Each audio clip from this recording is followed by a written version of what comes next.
Salut à tous, j'espère que vous êtes en forme et surtout que vous kiffez le snowboard, puisqu'on va revenir sur Cool Borders Burn, sorti sur Dreamcast, et on enchaîne tout de suite après le générique.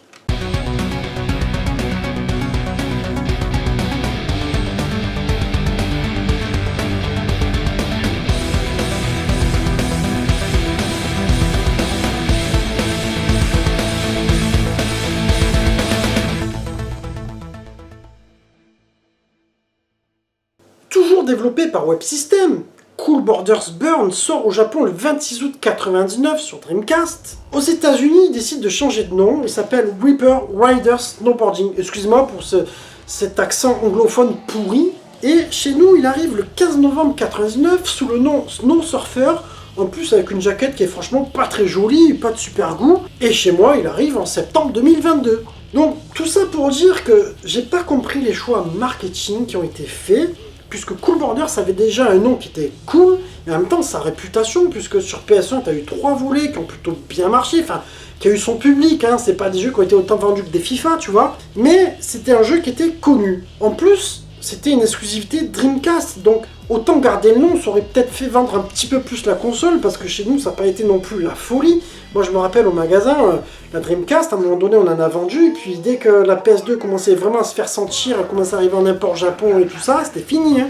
Les gens ils voulaient la Play 2. Donc à côté de ça, ils ont préservé vraiment le délire des Cool Borders PS1 avec les différents modes de jeu, c'est-à-dire le mode compétition, le mode freerun, etc. Un jeu qui est quand même sympathique à jouer, et ce que je vais te proposer c'est de passer directement au test. Graphiquement, je t'avoue que moi je le trouve quand même beau, franchement il n'y a rien à dire, c'est pas un truc de dingo, mais c'est comme les premiers Cool Borders sur PS1, c'était pas non plus les plus fous, les plus beaux, tu vois, au niveau des jeux, mais ça le fait plutôt pas mal. Après, il peut y avoir une question de réalisation, de conception au niveau des maps, c'est-à-dire que tu es pas dans un pur jeu de snowboard. Tu es dans un jeu qui est un peu arcade, un peu barré, un petit peu comme, tu vois, à l'époque on avait Wave Race, et puis à côté de ça tu avais Jet Moto, Jet Riders. Mais pour l'ensemble, je trouve que c'est assez sympathique, c'est assez coloré, c'est cool, c'est bien fait. Donc je resterai sur du 17 sur 20, et tu n'as pas le brouillard comme sur la 64 dans certains jeux. Donc au niveau animation, alors moi, je trouve que dans l'ensemble c'est assez fluide, mais j'ai quand même eu quelques passages où il y a eu des petits ralentissements.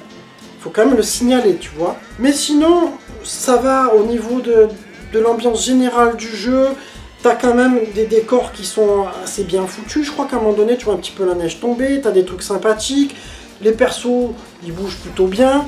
Bon, ça va, c'est réussi dans l'ensemble. On va être sur du 17 sur 20 pour l'animation. Au niveau jouabilité, ça passe bien malgré une manette qui est pas super adaptée. Je t'avoue que c'est encore le problème de la Dreamcast. Mais sur ce jeu-là, bon, on arrive, on s'en sort. Il y a en fait des figures que tu n'arrives pas forcément à bien rentrer à cause de ça. Ça te casse un petit peu l'expérience de jeu. Surtout quand tu as connu la manette PS1 et que tu as joué au premier volet PS1 où vraiment les figures tu les rentrais comme dans du beurre. Donc sur la jouabilité, le gameplay, je vais être un peu plus mitigé. Je vais mettre un 15,5 sur 20. Pour le mix sonore, bon, les bruitages sont plutôt corrects. Les musiques sont assez sympas dans l'ensemble. Il n'y a rien à dire à ce niveau-là. J'ai rien détecté de pourri, j'ai rien détecté de raté. Après, je t'avoue que c'est pas non plus des thèmes qui me sont restés dans la tête, tu vois. Alors que quand tu prends le premier thème de Cool Borders PS1 en japonais, putain, c'est un truc, après même quand tu dors, tu l'as encore dans la tronche, tu vois. Bon, je vais quand même rester clément. On va être sur du 16 sur 20 pour le mix sonore.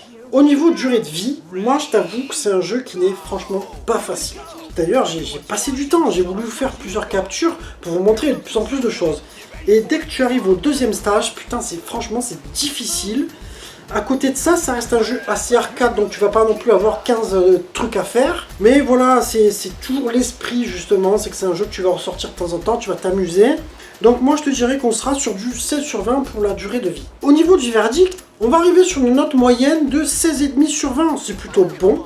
Moi je dirais que c'est un jeu qui a été saccagé parce que le fait d'avoir changé le titre, ça a tout cassé. Ça donnait pas forcément envie aux gens de se dire tiens d'acheter un jeu de snow.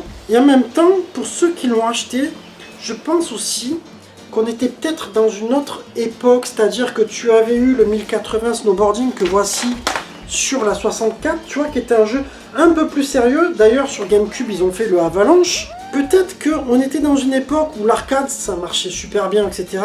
Mais on attendait peut-être plus à avoir un peu un jeu dans ce genre-là, dans le genre de Shaun White. Alors je sais pas si vous avez connu ce jeu-là, c'est un petit peu le GTA du snowboard. Et d'ailleurs, avant de faire cette vidéo, j'avais envie de m'y remettre. C'est un jeu que j'avais ultra poncé, qui avait été fait par Ubisoft d'ailleurs.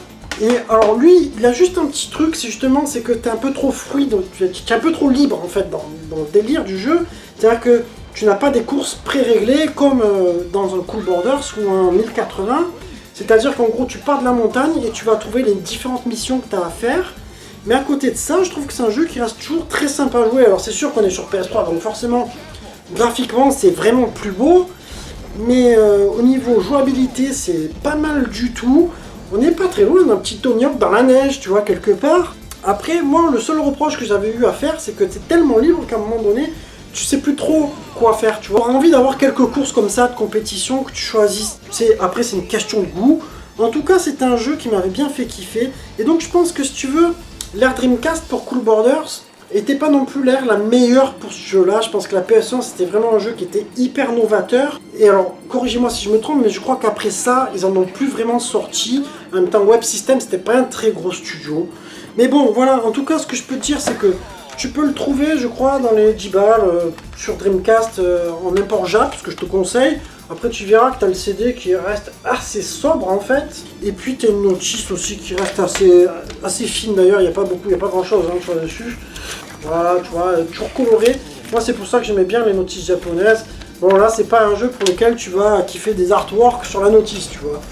Mais enfin bon, voilà, on arrive sur la fin de ma vidéo. J'espère qu'elle vous aura plu. Et puis, ben moi, je vous dis à très bientôt, les amis. Et puis, je vous embrasse tous. Ciao, ciao.